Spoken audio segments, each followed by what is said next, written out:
तो हम लोग रिसेप्टर्स के बारे में उस दिन हमने पढ़ा था, alpha and beta receptor from the sympathetic receptors, alpha 1, alpha 2, beta 1, beta 2, beta 3। हमने इसको लर्न भी किया था, alpha 1 prostatic urethra and I, alpha 2 braking system, beta 1 is heart, 1 heart, 2 lungs, beta 2 is for lungs and beta 3 is for the your adipose tissue and coronary vessels। उसके बाद था हमारा parasympathetic. Parasympathetic में mostly nicotinic and muscarinic. Nicotinic and muscarinic को मैंने आपको याद करने के लिए जो एग्जांपल बताया था, एनएन। एनएन कहाँ रहता है? एनीवन? Where is NN? क्या और कैसा बताया था? How to remember? Ganglion. Ganglion. कैसा? एनएन कौन सा गैंग्लिया?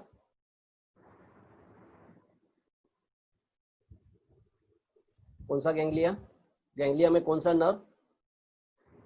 दो नर्व, प्री गैंग्लियोनिक न्यूरॉन रहते हैं, पोस्ट गैंग्लियोनिक न्यूरॉन। तो पोस्ट गैंग्लियोनिक न्यूरॉन पे एनएन आना जी, एनएम मस्कुलर जंक्शन। और लाइकवाइज हमने मस्कैरेनिक रिसेप्टर भी देखे थे, that is M1, M2, M3। अफसाना मैडम आपके इसमें से ऐड नहीं हो रहा है कि ये लोग? आपको वेटिंग लिस्ट दिख रही है क्या?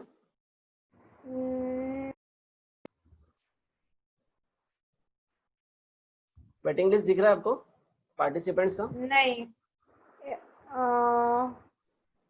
हाँ। उसमें आप एडमिट, एक जन एडमिट के लिए बोल रहे नाजिया अली, उनको एडमिट कर सकते हैं आप?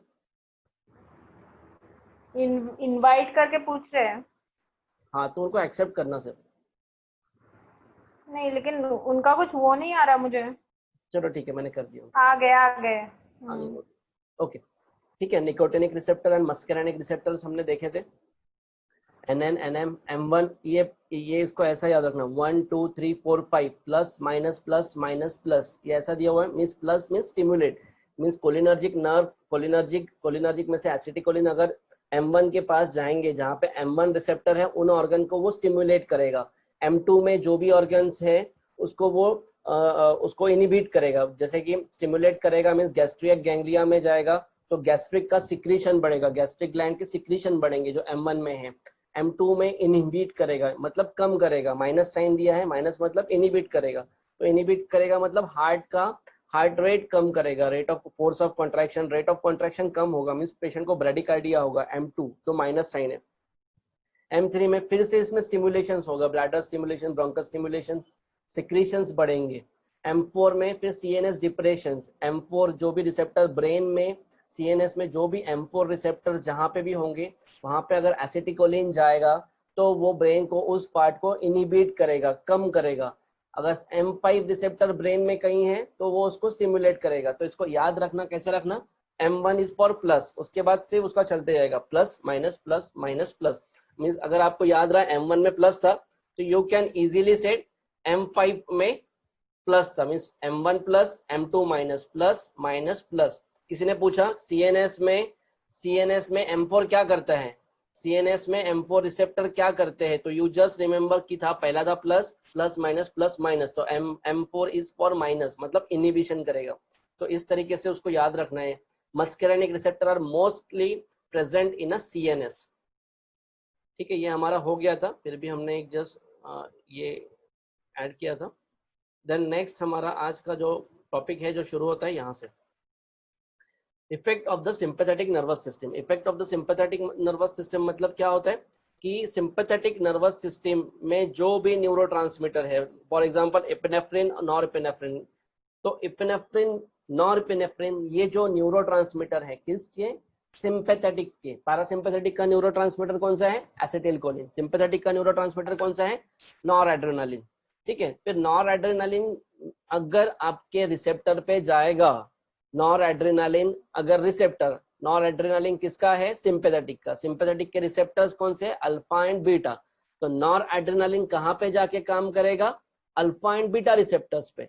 तो ये जो चीज करेगा, ये जो चीज, इसमें जो भी सिम्टम्स आएंगे वो सारे आपके सिंपैथोमाइमेटिक्स या फिर सिंपैथेटिक ड्रग्स जो रहेंगे वो सेम ऐसा ही काम करेंगे। चाहे कोई भी ड्रग पूछो, सिंपैथेटिक सिस्टम में कोई भी ड्रग पूछो, अगर आपने ये सिम्टम्स याद कर लिए कि सिंपैथेटिक सिस्टम में नॉरएड्रेनालिन हमारे बॉडी में जाके ये काम करता है, तो सारे ड्रग वही काम करेंगे। चाहे कोई भी ड्रग अगर आपको पूछे, सिर्फ आपको ड्रग के नाम याद करना है कि ये सिंपैथेटिक सिस्टम में आता है, ये सिंपैथेटिक सिस्टम के एगोनिस्ट है। एगोनिस्ट मतलब नॉर एड्रेनालिन के समान काम करेंगे। तो will see sympathetic system prepare the body to meet energy demand. ठीक है, इसमें 2-3 वर्ड है इंपॉर्टेंट है, मींस जब बॉडी, जो हमने देखा था फाइट एंड फ्लाइट मैकेनिज्म में जब काम करती है, वो वाले symptoms. In addition there is activation of the adrenal medulla causing secretion of the norepinephrine and epinephrine. हमने देखा था कि सिंपैथेटिक सिस्टम में तीन पार्ट देखे थे, उसमें से जो प्री गैंग्लियोनिक नर्व है वो डायरेक्ट मेड्यूला को जाके एड्रेनल मेड्यूला को स्टिमुलेट कर रहा था और उसमें से नॉरएपिनेफ्रिन और एपिनेफ्रिन निकल रहे थे। फिर नेक्स्ट है कार्डियोवैस्कुलर सिस्टम। कार्डियोवैस्कुलर सिस्टम में क्या करेगा, सबको पता है एड्रेनालिन के इंजेक्शन हम लोग जब देते हैं तो पेशेंट के साथ क्या होता है, सेम चीजें यहाँ पे आएगी, या फिर कोई भी एड्रेनर्जिक ड्रग हम लोग देंगे। जो ड्रग्स के बारे में हमें यही सिम्टम्स लिखना है जो हम लोग यहाँ पढ़ रहे, सिर्फ वहाँ पे अलग अलग एनालॉग्स आएंगे। यह भी एड्रेनालिन हमारे बॉडी का नेचुरल न्यूरोट्रांसमीटर है। फिर रिसर्चर्स ने अलग अलग दवाई बनाई, अगर एड्रेनालिन नहीं है तो हम लोग बाकी की और क्या चीज दे सकते हैं जो लाइकली ऐसा ही काम करेंगे। एड्रेनर्जिक एगोनिस्ट में उसमें ड्रग्स का नाम है सिंपैथेटोमाइमेटिक क्लासिफिकेशन ऑफ ड्रग्स, उसमें ये आपको सब लिखना है, वो अलग से चैप्टर है बट एक just will see. Cardiovascular system में क्या होगा, एड्रेनालिन देने के बाद, नॉर एड्रेनालिन देने के बाद increase the heart beat, increase the blood supply to the cardiac muscle, dilated coronary artery, raised peripheral resistance and blood pressure by constricting the small artery of the skin। इसमें coronary artery dilate होती है और skin की जो arteries है वो सारी constrict होती है। पेरिफेरल वेसल कंस्ट्रिक्ट होगा तो ही बीपी बढ़ेगा, हार्ट फोर्स ऑफ कॉन्ट्रैक्शन बढ़ेगा, बीपी बढ़ेगा। पेरिफेरल जो वेसल्स है वो भी कंस्ट्रिक्ट होंगे और बीपी बढ़ेगा। In this way, increase the blood supply is available for highly active tissue such as skeletal muscle, heart and brain। देखो स्किन के जो वेसल्स है वो कंस्ट्रिक्ट हो जाएंगे तो क्या हो जाएगा, ब्लड फ्लो कम हो जाएगा स्किन को। क्यों ऐसा हो रहा है, क्योंकि फाइट और फ्लाइट में स्किन को जरूरत नहीं है, किसको जरूरत है, तुम्हारे हार्ट को, ब्रेन को और स्केलेटल मसल्स को। तो इसीलिए हमारी बॉडी क्या करती है, ब्लड सप्लाई बढ़ाती है toward maximum heart, your muscles, skeletal muscles and brain, not to the skin। constrict the blood vessels in the secretory gland of the digestive system। हमने पहले ही देखा था कि sympathetic system में digestive system का कोई रोल नहीं है, इसलिए उसका भी blood flow कम हो जाता है। accelerate the blood coagulation because of vasoconstriction, और blood coagulation बढ़ सकता है। फिर नेक्स्ट है रेस्पिरेटरी सिस्टम। सीवीएस में कोई भी ड्रग अगर आपको आया, कोई भी एड्रेनर्जिक ड्रग आया, कुछ भी रहो, तो आपको ये लिखना है एड्रेनर्जिक ड्रग में मैक्सिमम, तो कोई ये नहीं होगा, नेगेटिव मार्क्स नहीं आएंगे। फिर एड्रेनर्जिक ड्रग कोई भी हो तो रेस्पिरेटरी सिस्टम में क्या काम करेगा, causes smooth muscle relaxation, therefore dilatation of the airway, specially bronchial. Salbutamol का एग्जांपल ले लो, वो भी एड्रेनर्जिक ड्रग है। सॉल्ब्यूटामोल हम लोग पेशेंट को जब लोग देते हैं तो थियोफाइलिन साल्ब्यूटामोल क्या करेगा, जो स्मूथ मसल है उसको रिलैक्स करेगा, है ना, एंड हमारा air oxygen level to the lungs बढ़ाएगा, allowing the greater amount of air enter to the lungs at each inspiration and increase the respiratory rate with deal with the fight and flight situation। Next digestive system में हमने देखा था sympathetic system में digestion का कोई इतना role नहीं है, क्योंकि डाइजेशन के सारे एंजाइम्स और सिक्रेशंस कम कर देते हैं। बट क्या होता है उसमें, जो अपने लीवर में जो ग्लाइकोजन जो है that convert into glucose in a sympathetic. stomach and small intestine, smooth muscle contraction, peristalsis and secretion of the digestive juice are inhibited। ये वर्ड इंपॉर्टेंट है, ये पूछते हैं, ये सारा सिक्रेशन डाइजेशन वगैरह एड्रेनर्जिक में कम हो जाता है। during digestion and the tone of the sphincter muscle is increases। adrenal gland stimulate to secrete, ये हमने देखा था adrenal gland क्या होता है, sympathetic system adrenal gland के पास जाएगी, उसको स्टिमुलेट करेगी and adrenaline and non adrenaline का सिक्रेशन बढ़ाएगी, which potentiate and sustain the effect of sympathetic stimulation, और ज्यादा वो हमारे सिंपैथेटिक स्टिमुलेशन को बढ़ाएगा। Urethral and anal sphincter muscle tone increases. अभी इसमें ये बात याद रखना, क्योंकि ये सारे ड्रग्स स्पिंटर पे काम करने वाले आएंगे। इसमें क्या हो रहा है, एड्रेनर्जिक सिस्टम में क्या हो रहा है, यूरेथ्रल एंड एनल स्पिंटर जो मसल टोन है वो इंक्रीज हो रहा है। जैसे कि ऊपर में ब्लैडर है और नीचे में स्पिंटर है, तो स्पिंटर टाइट हो रहा है, ठीक है। स्पिंटर टाइट हो रहा है मतलब ऊपर से यूरिन नीचे नहीं आएगी, है ना, ऊपर से मोशंस नहीं होंगे, पेशेंट का मैच्योरेशन और डिफिकेशन स्टॉप हो सकता है अगर आप एड्रेनर्जिक ड्रग्स देते हो तो, क्योंकि वो मसल को टाइट करेगा। मसल अगर टाइट हो गई है तो नीचे में यूरिन एंड डिफिकेट नहीं होगा। ब्लैडर वॉल रिलैक्स, ठीक है, नीचे का मसल टाइट हो रहा है और ब्लैडर रिलैक्स हो रहा है, तो there is no chance of the urine बाहर निकलने का कोई चांस ही नहीं है। Okay, then metabolic rate increases, ये इंपॉर्टेंट है ब्लैडर वॉल, क्योंकि ये ड्रग्स इस पे काम करने वाले आएंगे इनकॉन्टिनेंस ऑफ यूरिन पे। बीएचपी में सारे drugs alpha receptor and alpha receptor agonist में ये आएगा, क्योंकि वो इसका उल्टा काम करेगा। बीएचपी में क्या होता है, बिनाइन हाइपरट्रोफी ऑफ प्रोस्टेट में क्या होता है, पेशेंट को यूरिन करने में दिक्कत जाती है, तो ऐसे समय क्या हमको चाहिए, स्पिंटर टाइट चाहिए क्या, नहीं चाहिए, स्पिंटर क्या चाहिए, रिलैक्स चाहिए। स्पिंटर जो टाइट है उसको रिलैक्स करना है, तो ये एगोनिस्ट है, एड्रिनर्जिक एगोनिस्ट, तो उसका अपोजिट देना पड़ेगा आप लोगों को, तो एंटागोनिस्ट देना पड़ेगा, अल्फा 1 एंटागोनिस्ट। तो अल्फा 1 रिसेप्टर, देखो यहाँ पे ये अभी एक चीज अभी क्लियर कर, जैसे कि ये फॉल्ट हमने देखा था, तो ये अल्फा 1 है, कहाँ पे रहता है, ये प्रोस्टैटिक में, यूरेथ्रा में, प्रोस्टैटिक यूरेथ्रा में अल्फा 1 अगर एंटागोनिस्ट देंगे, है ना, अल्फा 1 एंटागोनिस्ट देंगे तो क्या हो जाएगा, वो तुम्हारा स्पिंटर है वो रिलैक्स हो जाएगा। तो ऐसे ही हमको सारे ड्रग्स सीखने हैं, रट्टा नहीं मारना है, कौन से ड्रग पे, कौन से चीज, कौन से सिस्टम पे कौन सा न्यूरोट्रांसमीटर क्या काम कर रहा है, अगर ये आपको याद आ गया तो there is no need to learn any medicine. Eye में क्या होगा, डायलेटिंग द प्यूपिल, जो मैंने बताया था, फाइट एंड फ्लाइट में हमें मैक्सिमम एरिया देखना है, कहाँ से भागना है, हमारा आंखें देखेगी कि हमारे भागने के लिए कौन से रास्ते खुले हुए हैं। Opening the eye wide and giving the appearance of alertness and excitement. Then skin, what happened in the skin, increase the sweat secretion leading to the increased heat loss from the body, ठीक है, वो sweat का production बढ़ाएगी जो कि heat loss ना हो सके ज्यादा से ज्यादा। कॉन्ट्रैक्ट द पिलाई muscle on the skin, constrict the peripheral blood vessel, increasing the blood supply, जो मैंने बताया था कि स्किन का ब्लड सप्लाई कम हो जाएगा एंड हार्ट और जो ऑर्गन एक्टिवेट है, हार्ट स्केलेटल मसल, उनको ब्लड सप्लाई ज्यादा से ज्यादा मिलेगा। बस इतना ही है मैक्सिमम आपके सिंपैथेटिक में, ठीक है। सिंपैथेटिक में 3-4 ही ऑर्गन है, first is your heart, second is your mostly lung and third is your digestion, skin, eye, बाकी भी और ऑर्गन है बट इंपॉर्टेंट इतने ही हैं, आपको इतना भी अगर लिखा तो you will get good mark. Then effect of parasympathetic nervous system, अभी उसका पूरा का पूरा अपोजिट इसमें होगा, जो वहां पे निगेटिव हो रहा था इसमें पॉजिटिव, इसका पॉजिटिव उसमें निगेटिव, एग्जैक्टली अपोजिट चेंजेस आएंगे पैरासिम्पैथेटिक में। पैरासिम्पैथेटिक में हमने देखा था it regulate those activities that converge means rest and digest. Parasympathetic वाला सिस्टम कैसा काम करता है, बॉडी को रेस्ट कराता है एंड डाइजेस्ट कराता है खाना।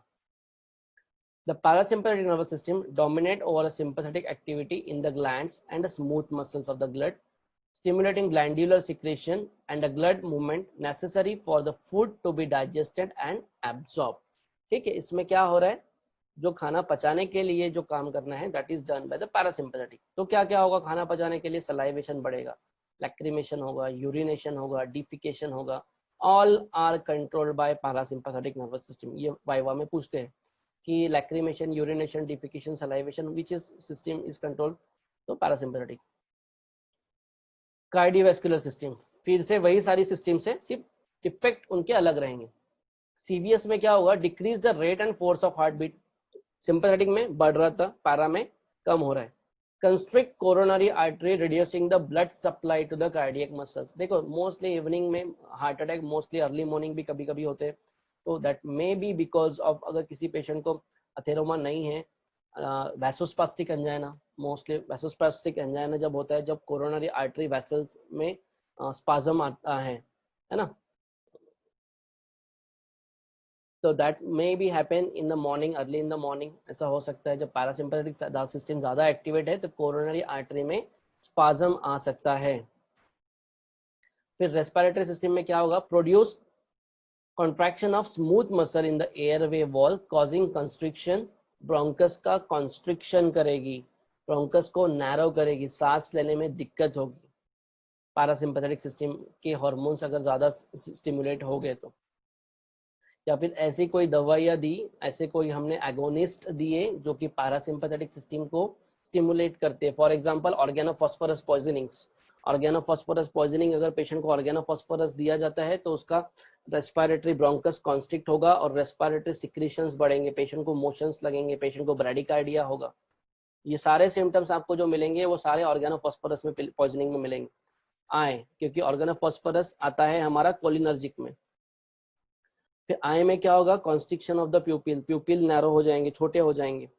The eyelid tends to close giving the appearance of a sleepiness, drooping of eyelid होगा ना। फिर डाइजेस्टिव सिस्टम में क्या होगा, conversion of glucose to glycogen, इस उसका अपोजिट, अभी ग्लूकोज स्टोर हो रहा है, ग्लूकोज का कुछ काम नहीं है पैरासिम्पैथेटिक में, किसी से फाइट करने नहीं जाना है, हमें फाइट करने नहीं जाना है, तो glucose is converted into glycogen and store in the liver. Secretion of bile बढ़ेगा क्योंकि डाइजेशन करना है। स्टमक एंड स्मॉल इंटेस्टाइन में क्या होगा, motility and secretion are increase together with the rate of digestion and absorption of the food. Parasympathetic system rest and digest, तो motility GIT का बढ़ेगा, है ना, मोशंस होंगे, पेशेंट का डाइजेशन अच्छा होगा। पैनक्रियाटिक सिक्रीशन, पैनक्रियाटिक जूस बनेंगे। यूरेथ्रल एंड एनल स्फिंक्टर इसमें उल्टा, यूरेथ्रल एंड एनल स्फिंक्टर इसमें रिलैक्स हो रहे हैं, relaxation in the urethra and the anal sphincter, इसमें मैच्योरेशन एंड डिफिकेशन की प्रोसेस होगी पैरासिम्पैथेटिक सिस्टम में। ठीक है, these are all your ANS, ये आपका पूरा एएनएस खत्म हो गया।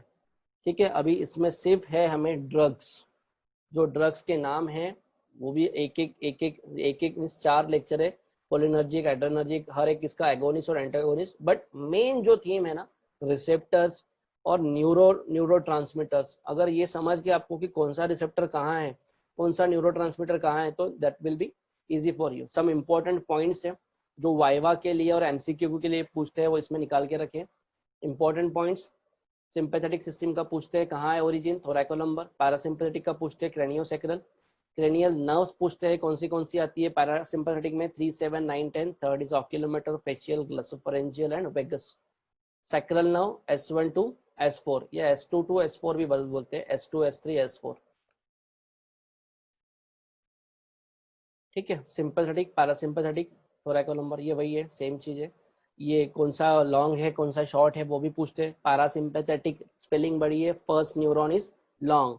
ठीक है, लॉन्ग मतलब पैरासिम्पैथेटिक का प्री गैंग्लियोनिक बड़ा रहेगा, वो मैंने एक्सप्लेन किया है, डबल बताने की जरूरत नहीं है। Sympathetic fight and flight, parasympathetic rest and digest. Sympathetic parasympathetic division same organ को रहेगा, सेम स्ट्रक्चर को रहेगा, मीन्स सिंपैथेटिक भी हार्ट को सप्लाई करेगी, पैरासिम्पैथेटिक भी हार्ट को सप्लाई करेगी, बट सिंपैथेटिक अगर स्टिमुलेट हो गया तो हार्ट रेट बढ़ेगा, पैरासिम्पैथेटिक अगर हार्ट को स्टिमुलेट कर रही है तो वो ब्रेडिकार्डिया, हार्ट रेट कम होगा, कॉजेस अपोजिट इफेक्ट। यहाँ पे एक शॉर्ट में दिया है, आप आराम से पढ़ सकते हो।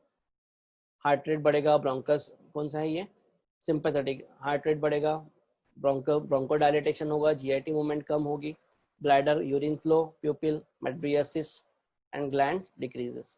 इतना भी आपने याद रख लिया तो you can write. This is rest and digest, this is a fight and flight, sympathetic, parasympathetic. हाँ, एक और चीज आती है, बहुत लोग क्लासिफिकेशन करते हैं, एंटरिक नर्वस सिस्टम अलग क्लासिफिकेशन देते हैं, means sympathetic, parasympathetic and enteric nervous system. बहुत लोग एंटरिक को तीसरा सिस्टम नहीं मानते, उसको सब डिवीजन मानते हैं। तो एक बार हम लोग देते बोलते ना, गट फीलिंग आ रही है, मेरा कुछ तो भी मेरा गट फीलिंग आ रही है कि ये ऐसा होगा, मेरे गट फीलिंग हो रही है कि ऐसा होगा, तो that gut feeling is a enteric nervous system. Okay, तो इसको ऐसा लेते हैं enteric. But what is enteric nervous system? Receive inputs from both sympathetic and parasympathetic division of ANS. Mainly it is, ये sympathetic से भी ले रहा है और parasympathetic से भी ले रहा है, इसको फीलिंग दोनों से आ रही है, इसको न्यूरोट्रांसमीटर दोनों से आ रहे हैं। क्या काम करता है enteric? Same like it functions independently to integrate bowel movement as well as regulate secretion and absorption of the gut. देखो पैरासिम्पैथेटिक तो सिक्रेशन कर ही रही है, ठीक है, बट बहुत बार सपोज कुछ प्रॉब्लम आ गया तो एंटरिक नर्वस सिस्टम एक खुद का इंडिपेंडेंट सिस्टम है जो कि इसको और कंट्रोल करता है, बॉवेल मूवमेंट्स को, उसके सिक्रीशन को and absorption of the gut को, जो गट के कुछ एब्जॉर्प्शन अगर करने हैं तो this is your enteric nervous system. हमारे पेट के अंदर में भी एक नर्वस सिस्टम है, दैट इज ऑल्सो इम्पोर्टेंट, बहुत लोगों को वो नहीं पता। तो किसी ने पूछा तो बोलना है एंटरिक नर्वस सिस्टम में क्या होता है, it receive input from sympathetic, parasympathetic, और इसका काम है बॉवेल मूवमेंट को रेगुलेट करना, इंटीग्रेट करना और एब्जॉर्प्शन एंड सिक्रीशन के काम देखना, that is a gut feeling. अभी सबसे इंपॉर्टेंट पॉइंट है ये हमारा सिक्रेशन ऑफ द न्यूरोट्रांसमीटर। जो न्यूरोट्रांसमीटर है वो बनते कैसे हैं और सीक्रेट कैसे होते हैं। ओके, तो देखो सपोज ये न्यूरॉन है आपका, है ना, ये न्यूरॉन के अंदर का स्ट्रक्चर है। तो न्यूरॉन में क्या होता है, सबसे पहले acetyl coenzyme A plus choline, acetyl coenzyme A plus choline बनता है एसिटिल कोलिन। ये पूछते हैं कि कोलिन कैसे बनता है। Acetyl coenzyme A plus choline is converted into acetyl choline with the help of enzyme. Enzyme का नाम पूछते हैं, choline acetyl transferase. Choline acetyl transferase ने क्या किया, acetyl coenzyme A plus choline को कंबाइन हुआ और उसको कन्वर्ट किया एसिटिल कोलिन में। फिर ये एसिटिल कोलिन आपके नर्व में वो रहेगा इन अ वेसिकल। फिर जब भी स्टिमुलेशंस आएंगे, जब भी एक्शन पोटेंशियल आएगा, एक्शन पोटेंशियल में रेस्टिंग मेम्ब्रेन पोटेंशियल जाएगा ऊपर, एक्शन पोटेंशियल कोई भी स्टिमुलस आया तो, और एसिटिल कोलिन रिलीज होगा। फिर एसिटिल कोलिन के हमने न्यूरोट्रांसमीटर पढ़े हैं, कौन से हैं, मस्केरानिक एंड निकोटिनिक। एक तो मस्केरानिक रिसेप्टर पे काम करेगा या निकोटिनिक पे काम करेगा। फिर एसिटिल कोलिन आया, अगर वो मस्केरानिक पे जा सकता है, निकोटिनिक पे जा सकते हैं। फिर कुछ एसिटिल कोलिन जो बचे हैं, है ना, अगर बाहर निकले तो वो डिग्रेड हो जाएंगे। हमारी बॉडी एसिटिल कोलिन को बहुत फास्ट डिस्ट्रॉय करती है, डिग्रेड करती है। बाय किसके हिसाब से, ये एमसीक्यू में हर साल आता है, वाइवा में हर साल पूछते हैं। दैट इज, इसका नाम कभी मत भूलना, कोलिन स्टीरेज इनहिबिटर। दैट इज, ये नाम देखो, कोलिन स्टीरेज इनहिबिटर। कोलिन स्टीरेज इनहिबिटर, इसी को बोलते हैं ACHE, एसिटिल कोलिन स्टीरेज इनहिबिटर भी बोलते हैं या कोलिन स्टीरेज इनहिबिटर भी बोलते हैं। दोनों का मीनिंग एक ही है, बहुत बार कंफ्यूज होते हैं। व्हाट इज ACHE और CHE एक ही है। ACHE मतलब एसिटिल कोलिन स्टीरेज इनहिबिटर, ये हमारे एसिटिल कोलिन को डिस्ट्रॉय करता है। देखो ये ऊपर से निकला, नर्व में से ACH निकला, कौन निकला, ACH मतलब एसिटिल कोलिन। एसिटिल कोलिन ने मस्केरानिक और निकोटिनिक रिसेप्टर पे अपना काम किया। फिर एसिटिल कोलिन सपोज कुछ बचा भी है जो काम नहीं किया या फिर ऊपर में है, तो जो बचे हुए एसिटिल कोलिन को हमारा एसिटिल कोलिन स्टीरेज इसको ये करेगा, डिग्रेड करेगा, किसमें, कोलिन प्लस एसीटेट में। ये कन्वर्ट हो जाएगा acetyl choline into choline plus acetate.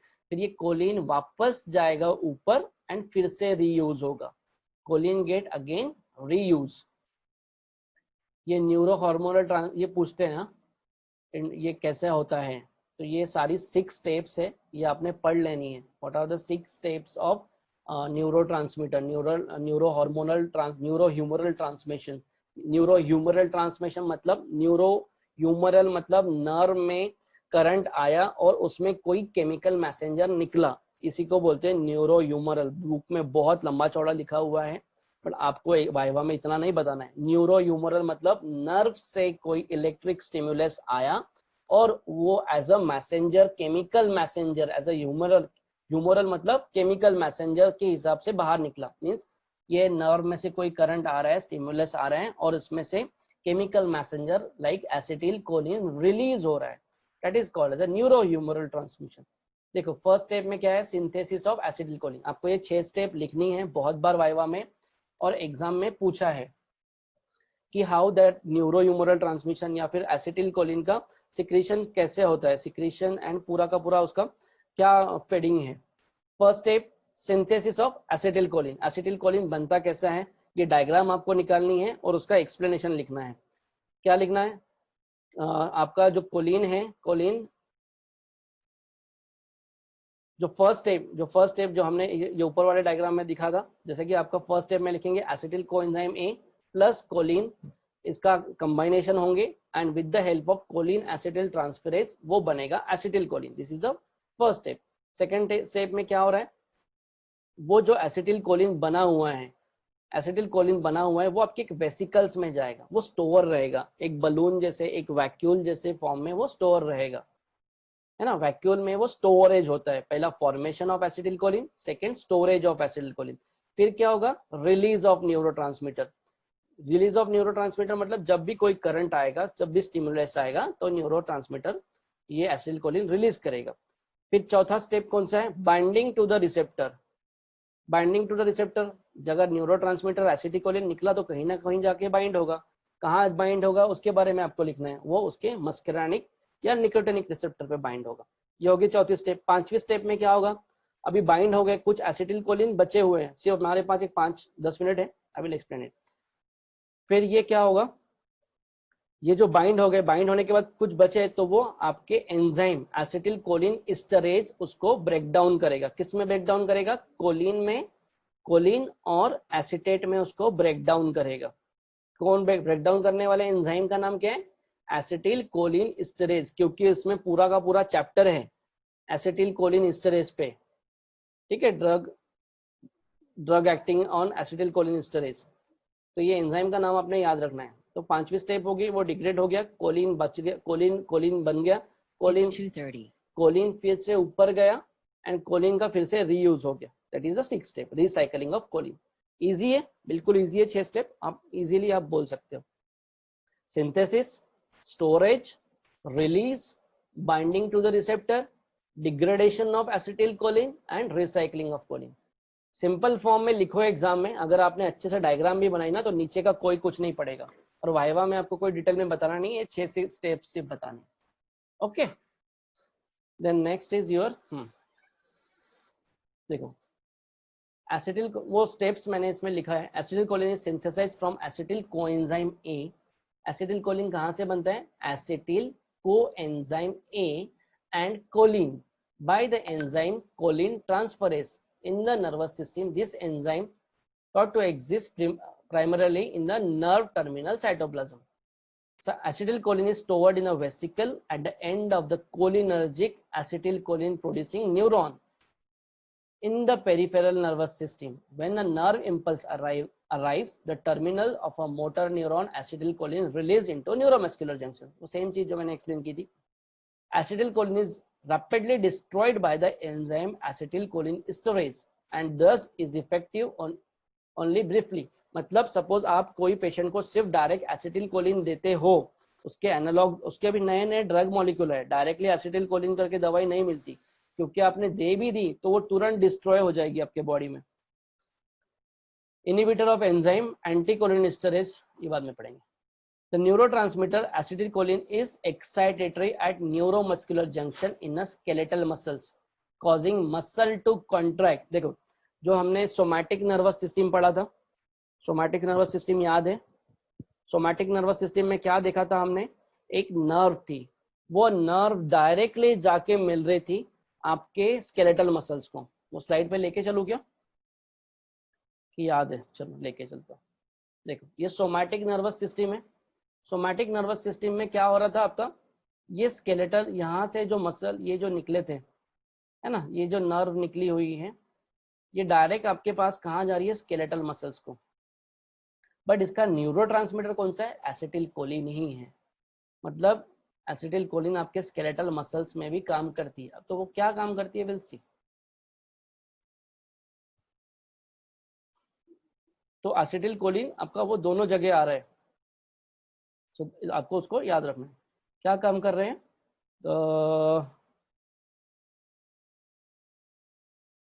Excitatory at neuromuscular junction in skeletal muscle causing muscle to contract, muscle को वो कॉन्ट्रैक्ट कराएगी। In contrast it is inhibitory to the heart, where, ये तो हमने देखा था, इनहिबिटरी, हार्ट में एसिटिलकोलिन इनहिबिटरी होता है, मसल्स में स्टिमुलेट करता है।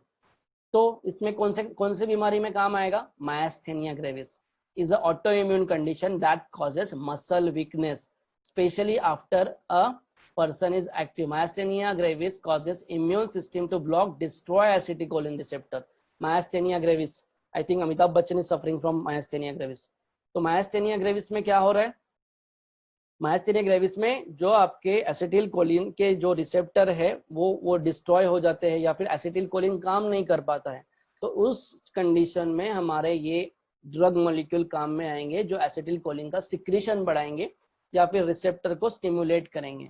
तो myasthenia gravis is the disease condition. ये पूरा का पूरा हमें पढ़ना है, नेक्स्ट लेक्चर में इसका पूरा, जब ये चैप्टर आएगा कोलिनर्जिक ड्रग्स, नेक्स्ट हमारा चैप्टर कोलिनर्जिक ड्रग्स ही है। These are the cholinergic drugs, ये चैप्टर हमें नेक्स्ट लेक्चर लेना है। व्हाट आर द, फिर उसमें कोलिनर्जिक ड्रग में हमें 2 चीजें पढ़नी है।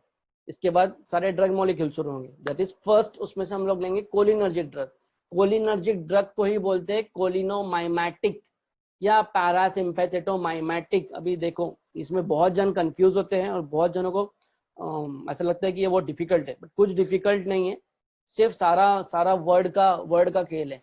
देखो कोलिनर्जिक ड्रग, कोलिनर्जिक ड्रग ये वर्ड आया तो मतलब सारा का सारा खेल आएगा। कोलिनर्जिक मतलब एसिटिल कोलिन, एसिटिल कोलिन आया मतलब पैरासिम्पैथेटिक सिस्टम आई मोस्टली, है ना। कोलिनर्जिक ड्रग मतलब एसिटिल कोलिन, कोलिनर्जिक ड्रग मतलब कोलिनोमाइमेटिक, ऐसे ड्रग जो एसिटिल कोलिन के एक्टिविटी के माइमेटिक करेंगे, जो एसिटिल कोलिन जैसा काम करने का जो काम करेंगे, एसिटिल कोलिन जैसा काम करेंगे, ऐसे ड्रग्स। या पैरासिम्पैथेटोमाइमेटिक, आइदर आप कोलिनोमाइमेटिक बोलो या पैरासिम्पैथेटोमाइमेटिक बोलो, या बात तो एक ही है, क्योंकि हमें पता है एसिटिल कोलिन ये न्यूरोट्रांसमीटर है पैरासिम्पैथेटिक सिस्टम का, तो रट्टा मारने की कोई जरूरत नहीं है। कोलिनर्जिक ड्रग ये वर्ड आया तो एसिटिल कोलिन, एसिटिल कोलिन के जैसे काम करने वाले ड्रग मतलब कोलिनोमाइमेटिक, माइमेटिक मतलब मिमिक्री करने वाले। किसकी मिमिक्री कर रहे हैं ड्रग? Acetyl Colin. तो ऐसे कौन से ड्रग है? Cholinergic agonist, these are drug which produce action similar to that of the acetylcholine, ऐसी दवाइयां जो एसिटिल कोलिन के एक्शन जैसे काम करेगी by directly interacting with cholinergic receptor, के डायरेक्टली कोलिनर्जिक रिसेप्टर है जैसे कि निकोटिनिक या मस्करेनिक, उसको जाके डायरेक्टली स्टिमुलेट करेगी। ये एक हो गया, इसमें दो ही है, एक ये कोलिनर्जिक एगोनिस्ट, दूसरा anti choline esterase.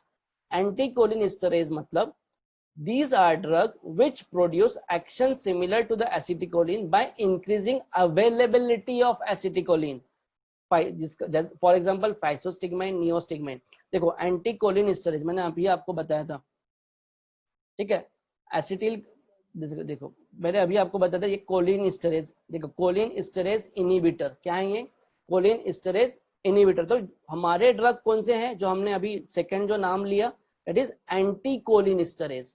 Anti choline esterase मतलब ये कोलिन एस्टरेज जो है ना, जो दवाइयां है वो ये कोलिन एस्टरेज को मार डालेगी। अगर कोई दवाई दी और ये कोलिन एस्टरेज इनहिबिटर ही हमारे बॉडी में नहीं रहा, ये आपको दिख रहा है नीचे में कोलिन एस्टरेज इनहिबिटर, ये कोलिन एस्टरेज इनहिबिटर को अगर कोई मारने वाली दवाई है तो एसिटिल कोलिन हमारा ज्यादा रहेगा, हमारा एसिटिल कोलिन डिस्ट्रॉय नहीं होगा। तो मोरल ऑफ द स्टोरी क्या है? एक तो आप एसिटिल कोलिन का प्रोडक्शन बढ़ाओ, ऐसी दवाई दो कि जो एसिटिल कोलिन का प्रोडक्शन बढ़ाए, या फिर ऐसी दवाई दो जो वो एसिटिल कोलिन को डिस्ट्रॉय कर रही है उसको कम करे, मींस कोलिन एस्टरेज को मारे। तो these are two medicine we have जो हमें पढ़ना है, एक तो कोलिनर्जिक एगोनिस्ट, दूसरा है एंटी कोलिन एस्टरेज। ओके, फिर है एंटी कोलिनर्जिक ड्रग, वो तो बात कर, मेन है ये दो कोलिनर्जिक ड्रग में 2 पॉइंट जो हमें कल पढ़ना है। ओके सर इसका, हेलो सर, इसका यूट्यूब में कन्वर्ट करो सर। ठीक है, मैं भेजता हूँ शाम को। जी sir, okay, thank you sir, बहुत अच्छा हुआ। चलो, थैंक यू वेरी मच।